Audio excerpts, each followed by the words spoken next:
2 lights. Is that all you really need?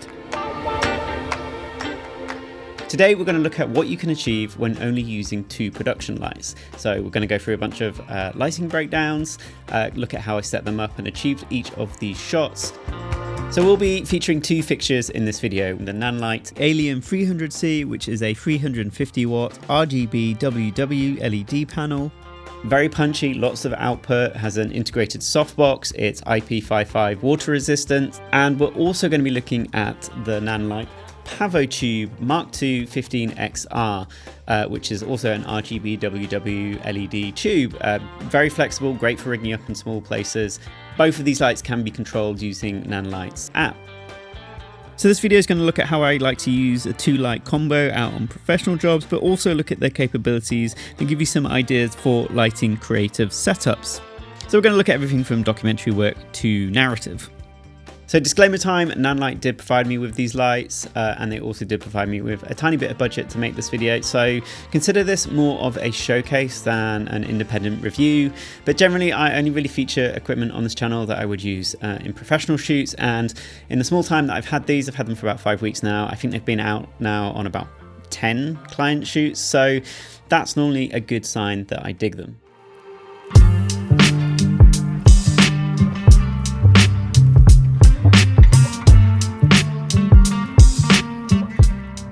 I thought it'd be fun to set up a little scene in the corridor of our flat. I wanted to go for something that looked fairly naturalistic on camera, so you know, not too atmospheric or over the top with haze. Steph is obviously our leading lady, so we need to make sure we light her with lots of soft light.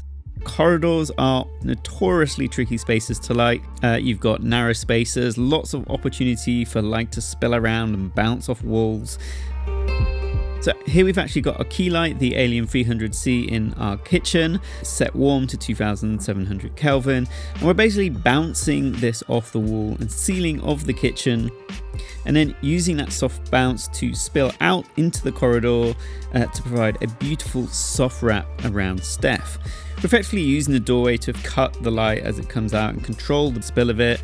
And we're suggesting that this is a practical light source coming from the kitchen that is illuminating our leading lady.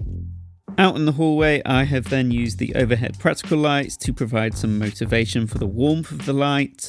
Again, we're suggesting that this is all sort of lit with practical lights. And then the PavoTube is just basically mounted above us, pointing down. This is again set to 2700 Kelvin, and it's basically just filling in the shadow side of the back of my head, just to sort of bring that tone up a little bit and just give a bit more focus on me. It's clamped onto the top of the door frame with a Cardellini clamp. Everyone should have one of these or a couple of these in their lighting kits. It's also orientated vertically with an egg crate on. Done both of this to control the spill of the light. We don't want any of that sort of spilling onto the corridor walls and giving the game away or breaking the illusion of the natural lighting setup. I could have run the PavoTube on battery, but I forgot to charge it, so it's running off mains and the wire is gaffed out the way. Little tip, the PavoTube does come with specialist mounting points, but I found the quickest solution by far is to use one of these little clamp heads which can attach on top of your lighting stand. You can get them very cheaply from Amazon, link in the description down below. And that way I can just basically sort of clip the light in and rotate it into the position I want to. The best bit about this setup is that it actually works both on your sort of wide and mid shots, but also when you go in on the tight close-up shots. I didn't have to change anything in the lighting setup. You can just see how beautifully soft, delicate the wrap is around Steph's face. I love it. It's nice and warm. It's providing just enough level to lift the tone on her face and lift her out from the background behind her.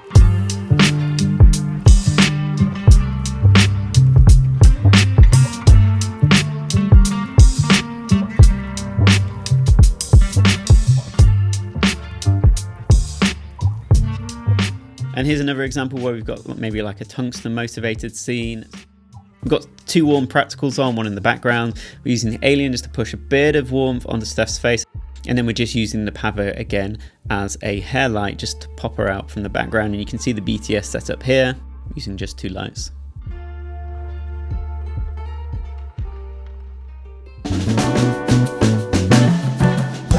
The Alien 300C has been a great all-purpose jack-of-all-trades light to bring on shoots, and it's taken on just about every lighting role I use lights for, everything from key lights from lighting talent, to a backlight or hairlight, to providing room tone.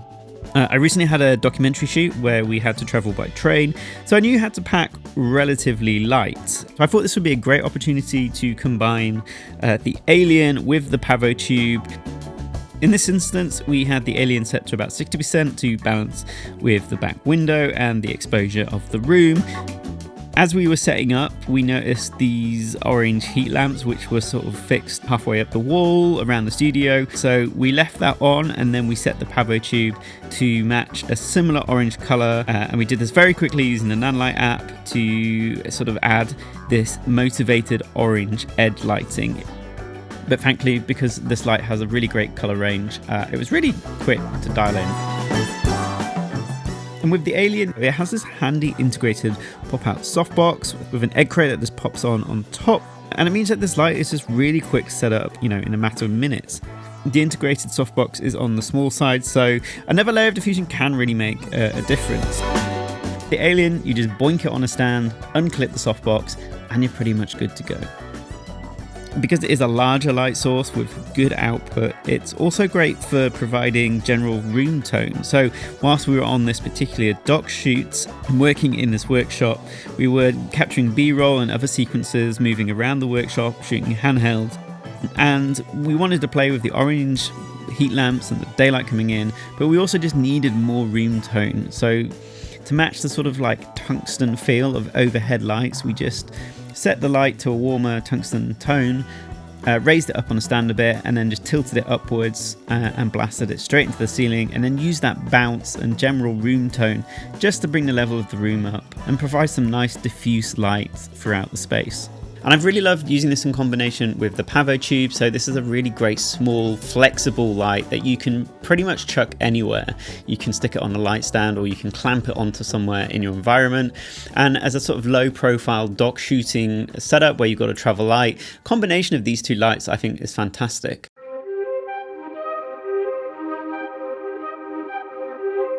I've been on a kind of a bit of a backdrop bender over the last few years. I've been confronted with tiny spaces to shoot interviews in, and the spaces themselves are just not very good and don't look very nice. And I've been sort of looking and experimenting with using coloured backdrops, and I eventually settled on some of these sort of fabric coloured textured backdrops, which are just pop-up backdrops, so like a 5-in-1 reflector like the one we're using here for the neg.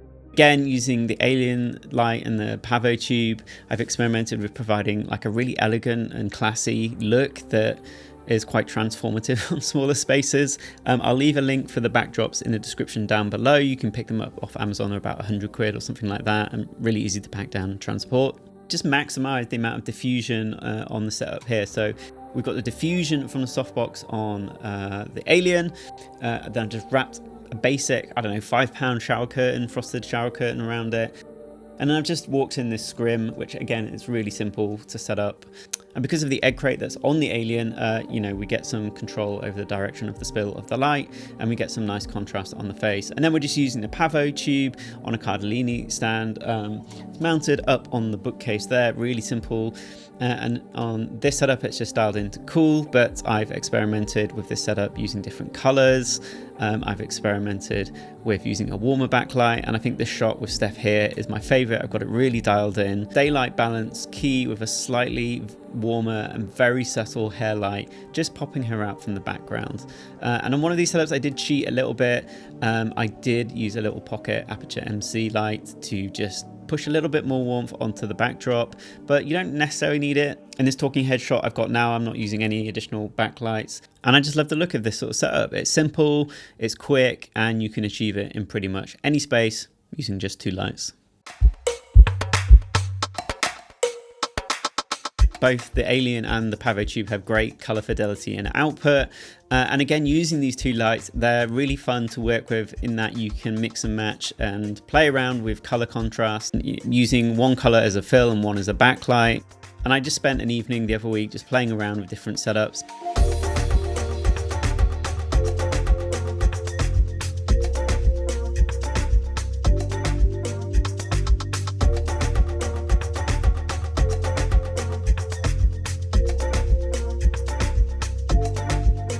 And in none of the situations I've used these lights, I've ever run up with needing more output, even though, no matter how much diffusion I'm adding, like with the Alien, it's always super punchy and gives you just enough output. And because it's a larger source rather than a cog light, it does provide a nice fill and sort of illuminate a large area.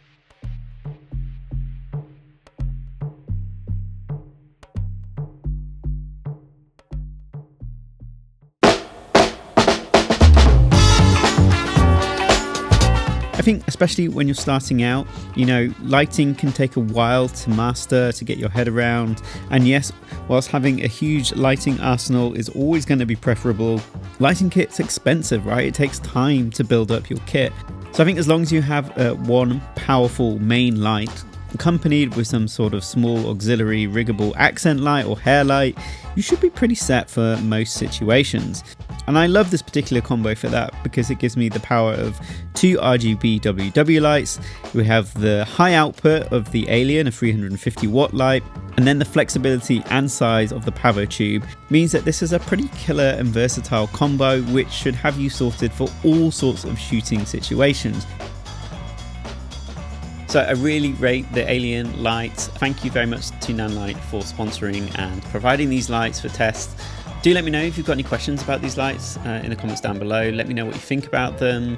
Also, what's your favorite setup that we featured today? I really love the little corridor shoot that we did. If you've got any ideas for things you'd like me to try in the future, let me know. I'm sure I'll be making some more lighting breakdowns over the next few months. Now we've got darker evenings.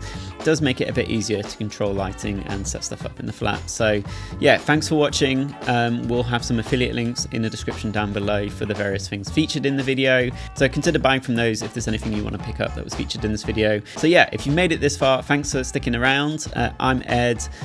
Give this video a like, consider subscribing if you're not, and until next time, I'll see you later.